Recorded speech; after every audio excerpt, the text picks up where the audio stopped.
Selamu alaikum rahmetullah. Allah është të blevë të hoqë. Një vllai joni Allah e rrujt i ka dërgu dy pyetje. Pyetja parë, a janë bidat të fare 20 rekate travi, apo lejohet edhe 20 edhe 8 e nuk ka problem. E dyta, kur bëm shpagimin e betimit dhe ushqejmë 10 të varfër, a lejohet të ushqejmë edhe 2 ose 3 fëmijët tonë, pra të personit që bën shpagim nëse janë nevojtar, Allah është të blevë. Wa alaikum assalam wa rahmatullahi wa barakatuh. Bismillah, assalatu wassalamu ala rasulillah. Çështja e namazit të travive është çështje e specifikuar në Sahihun e Imam Buhariut. Në transmetimin e Aishës radhiyallahu anha, e cila thotë se pejgamberi sallallahu alaihi wasallam kur as në Ramazan, as jashtë Ramazanit nuk ka fal ma shumë se sa 8 rekate. Dhe kjo është e qartë në Sahihun e Imam Buhariut. Kurse ata të cilët i falin 20 rekate, i mbështesin në transmetimin e Umar ibn Khattabit, i cili kur i ka bashkuar muslimanët në Medinë me i falë taravijat së bashku për shkak se muslimanët falin secili vetë vetë, nëse pejgamberi sallallahu alaihi wasallam i kishte falë 2 herë ose 3 herë namazin e taravive me xhamat. Pastaj kishte ndërprerje. Dhe ndërprerjen e kishte bë nga frika mos me u bë obligim për ummetin e Muhamedit sallallahu alaihi wasallam namazit taravive. Dhe kur bëhet obligim namazit taravive, do të ishte e vështirë për muslimanët. Dhe kanë ndërprerje. Dhe nuk i ka falë më asnjëherë pejgamberi sa me xhamat, derisa ka vdekur. Pastaj ka ardhur Abu Bekri xhalife afër 2 viteve. Dhe muslimanët kanë vazhduar me i falë ka 8 rekate gjithmonë në shtëpiat e veta. Derisa në kohën e Umar ibn Khattabit radhiyallahu anhu, një herë, një natë për netve, Umar ibn Khattabi ka bashkuar muslimanët me i falë taravijat në xhami me imam. Dhe hadithi është i saktë. Dhe sahabët kërkush nuk e kanë kundërshtuar Omerin pse ka bashkuar njerëzit me i falë taravijat me imam. Por shtesa se ata i falnin 20 rekate është rrend, nuk është e saktë. Nuk e kanë bërë këta në kohën e Umar ibn Khattabit, nuk e ka bërë këta Umar ibn Khattabit. Atëre, ajo që ka bërë pejgamberi sallallahu alaihi wasallam, dhe hadithi është Sahih e Imam Buhariut, është më fort edhe po ta kishte bërë Umar ibn Khattabi me 20, por nuk e ka bërë, se hadithi është i dobët. Pjesa që i ka falë 20 nuk është e saktë.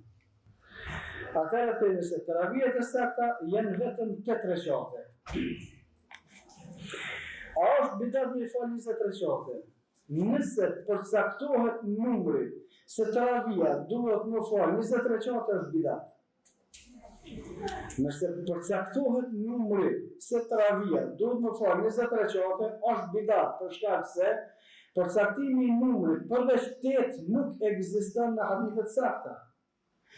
Kurse për formave me të cilat nifet bidati është forma, numri, koha dhe vendi. Forma i ibadetit, nëse nuk është në përputhje me formën që ka bërë pejgamberi sallallahu alaihi wasallam, është bidat.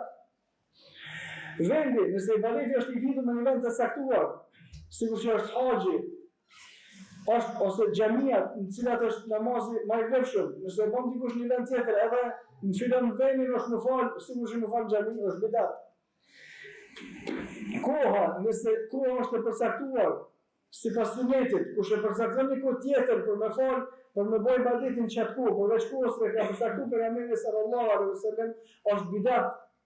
Edhe numri, përcaktimi i numrit, nëse është ndryshe me atë që ka përcaktuar pejgamberi sallallahu është bidat. Pejgamberi sallallahu alaihi wasallam ne ka përcaktuar namazin në 8, dhe për këtë hadithi është në Sahihun e Imam Buhariut.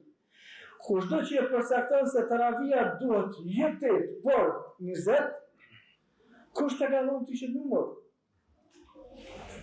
Ky është bidati. Kurse nëse bën ty pa përcaktuara, nuk është bidat.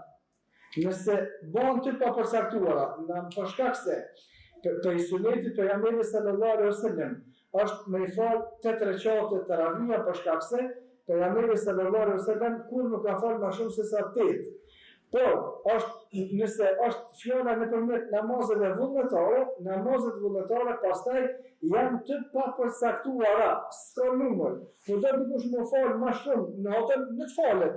Sa do më fal? 10 sonte, 20 nesër, 30 mas nesër, 50 mas nesër, të papërcaktuara në numër.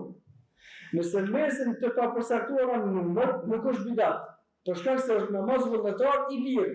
Dhe namazet vullnetare nuk kanë kufizim që zbon me i fal më shumë se që kaq. Por përcaktimi pastaj se duhet që kaq, këtu është bidati. Namazi i taravive, nëse falet më shumë se sa 8 rekate, del pe sunetit. Nuk është qështu sipas sunetit pejgamberit sallallahu alaihi wasallam. Dhe nëse falen më shumë se sa 8, sa do që falen, 20, 30, 40, 50, 100, nuk është bidat. Por me përcaktu pastaj një numër me qitë që të numër, se numërin nuk e qitë kërkush pa, nuk guzon, nuk ka drejt, me qitë e dikush pa argument. Ata thënë, për që qitë imam Shafiu, që qitë e këtu në zetë, po tamam se ne po kallëzojmë që transmetimi hadithi është i dobet dhe i lejtë i transmetimi të gjithë marror. Dhe, thënë se përcaktimi të taravia në 8 rekate është sunet, përcaktimi në numër tjetër, çfarë do numër është bidat, kurse shtuesa për një tjetë në të popërcaktuara, nuk është bidat. Çështja e dytë është çështja e ushqimit për të varfërit dhe nëse ai që ushqim të varfërit jep edhe fëmijëve vetë që janë të varfër. Parimisht nuk duhet më dhon fëmijëve vetë, parimisht, për shkak se në hadithin e saktë ka njëri ke pejgamberi sallallahu alaihi wasallam e ka thënë o dërguari i Allahut, unë e kam prishur xhirimin. Çka më detyrohet mu, pejgamberi sallallahu alaihi wasallam, se e ka prish pa arsye, ka thonë detyrohesh me agjërua 60 ditë plus 1 ditë. E Rasulullah, unë në ditë smuta me agjërua, ku më agjëru 60. Atëre pejgamberi sallallahu alaihi wasallam i ka bolesim. Ka thonë atëre, ushqej të varfrit. Ai e ka thonë dërguari i Allahut, s'kam.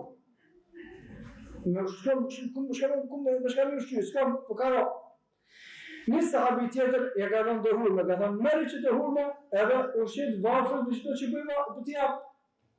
Kur ka marrë hurme dorë, o dërguari i Allahut, po ti më shumë se kanë nevojë fëmijët e mi. Kërkush ka nevojë tjetër, apo sa më hajt që nga fëmijët tu. Thonë që është ngjarja. A themi se parimisht, domethënë duhet me ushqye fukarat e tjerë. Por, nëse vërtet fëmijët e vet kanë nevojë, më shumë se fukarat e tjerë, do të ushqij fëmijët e vet. Edhe me llogarit çet kompenzim të fëmijët e vet, inshallah. Por këto nuk e them se ai që ka me shpaguar me të fëmijëve vet, se kjo nuk është rregulli. Rregulli bazë është kush ka obligim me shpije agjërimin, do të më dhënë fukarave. Por, në rast se fëmijët e vet janë fukara ose më fukarase, ata të cilët ka me ushqye, atëre lejohet inshallah me dhënë fëmijëve vet, wa qulu qawli hadha, astaghfirullah li wa lakum, astaghfiruhu li kulli dhanbin, innahu huwal ghafurur rahim.